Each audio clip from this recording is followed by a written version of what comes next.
നമ്മുടെ bridal jewellery ഇന്ത്യയിൽ ഏറ്റവും കൂടുതൽ മാനുഫാക്ചർ ചെയ്യുന്നതെന്ന് പറഞ്ഞാൽ ഗുജറാത്തിൽ നിന്നും സൗത്ത് ഇന്ത്യയിലെ സേലം, ചെന്നൈ ആ സ്ഥലത്തു നിന്നൊക്കെയാണ്. ചെന്നൈയിലൊക്കെയാണ് മെയിൻലി വരുന്നത്. അപ്പൊ അവിടെ നിന്നൊക്കെ കൊണ്ടുവന്ന കുറെ സൗത്ത് ഇന്ത്യൻ ബ്രൈഡ്സിന് പറ്റിയ കുറച്ച് ജ്വല്ലറിയാണ് എൻ്റെ കയ്യിലിരിക്കുന്നത്. അത് ഞങ്ങൾ ഹാൻഡ് പിക്ഡ് ആയിട്ട് കൊണ്ടുവന്നതാണ് നമ്മുടെ ബ്രൈഡ്സിന് വേണ്ടി, എക്സ്ക്ലൂസീവ്ലി ഫോർ അവർ ബ്രൈഡ്സ്. അതിൽ ചില പീസ് എന്ന് പറഞ്ഞാൽ unique and you will never see again എന്നുള്ള രീതിയിലാണ്. Because they make only just one piece. അങ്ങനത്തെ ഒരു ടൈപ്പ് ഓഫ് ജ്വല്ലറി ആണ് ഇതൊക്കെ. ഇതെല്ലാം വന്നിട്ട് നല്ല തിളക്കമുള്ള അമേരിക്കൻ ഡയമണ്ടിൽ താഴെ വന്നിട്ട് പേസ്റ്റൽ കളർ. ഇപ്പൊ പേസ്റ്റൽ കളറിലെ ജ്വല്ലറി ഒക്കെ ഭയങ്കര ട്രെൻഡിങ് ആയിട്ട് വരാം. And this is exclusively for ആ ബ്രൈഡ്സ്. ഇതല്ലാതെ ഞാൻ റെന്റിനോ അങ്ങനെ ഒന്നുമല്ല, ഞാൻ ജസ്റ്റ് കളക്ഷൻസ് കാണിക്കാൻ വേണ്ടിയിട്ടാണ്. ഇപ്പോഴത്തെ പുതിയ കളക്ഷൻ വന്നതാണ് ഇതെല്ലാം. സിമ്പിൾ ആയിട്ടുള്ളവർക്ക് സിമ്പിൾ ആയിട്ടുള്ള ഹിപ്പ് ചെയിൻസ്, കുറച്ച് ഗോഡി ആയിട്ട് വേണം എന്നുള്ളവർക്ക് അങ്ങനത്തെ, ട്രെൻഡി ആയിട്ട് വേണം എന്നുള്ളവർക്ക് വേണ്ടിയിട്ടുള്ളതും ആയിട്ടുള്ള പല പല ഹിപ്പ് ചെയിൻസ്. ഇതൊക്കെ ഇപ്പോഴത്തെ ബ്രൈഡൽ ജ്വല്ലറിയിൽ സ്ഥിരം കാണുന്നതാണ്, ഈ കോറലൊക്കെ വെച്ചിട്ടുള്ളത്. അപ്പം ഹിപ്പ് ചെയിൻസിലും ഈ കോറൽ കളക്ഷൻസ് വന്നിട്ടുണ്ട്. ഞങ്ങളുടെ 2 ബ്രൈഡ്സ് ഓൾറെഡി കോറൽസ് ഇട്ടിട്ടുള്ളത് വന്നിട്ടുണ്ട്. അപ്പം ആ രീതിയിലെ കളക്ഷൻ.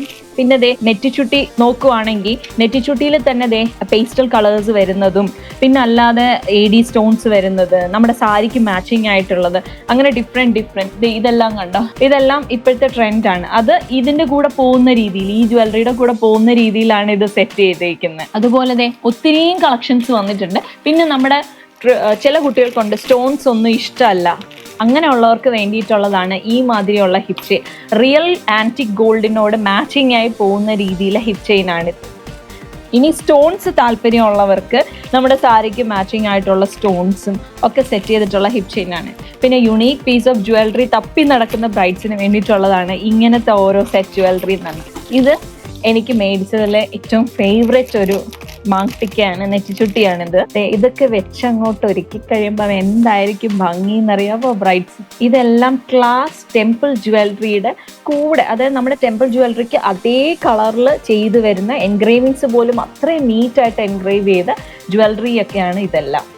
ഇനി യുണീക്ക് പീസ് എന്ന് പറഞ്ഞ് നോക്കുന്ന ആൾക്ക് റിയൽ സിൽവറിൽ എൻഗ്രേവിങ് ചെയ്തതാണ് ഈ ഒരു ഓർണമെന്റ് എന്ന് പറയുന്നത്. അതുകൊണ്ട് തന്നെ അതിനെ കണ്ടാലും ആ ഒരു ലുക്കാണ്, നേരിട്ട് കാണാനും നല്ല ഭംഗിയാണ്. ഇത് ഏകദേശം ഒരു വിക്ടോറിയൻ സ്റ്റൈലിനോട് അടുത്ത് വരുന്നത്. എക്സാക്ട്ലി വിക്ടോറിയൻ സ്റ്റൈൽ എന്ന് പറയില്ല, കാര്യം എങ്കിൽ അത് നമുക്ക് സൗത്ത് ഇന്ത്യനിൽ യൂസ് ചെയ്യാൻ പറ്റില്ല. ഇടയ്ക്ക് മാത്രം ഒരു ബ്ലാക്ക് ടിൻറ്റ് കൊടുത്തിട്ട് ചെയ്തതാണ്. ഇടയ്ക്ക് ഒരു ആൻറ്റിക് ഗോൾഡ്, ഇടയ്ക്ക് വിക്ടോറിയൻ സ്റ്റൈലും കൂടെ മിക്സ് ചെയ്തിട്ടുള്ളതാണ് ഈ ഒരു പീസ് ഓഫ് ജ്വല്ലറി. ഒക്കെ എല്ലാം നമ്മുടെ ബ്രൈഡ്സ് ഒരുങ്ങിയിട്ടിരിക്കുമ്പോൾ എല്ലാവർക്കും വഴിയേ കാണാം. Until the next video, bye from Team Tanuma Beauty Launch. Good day to all my viewers.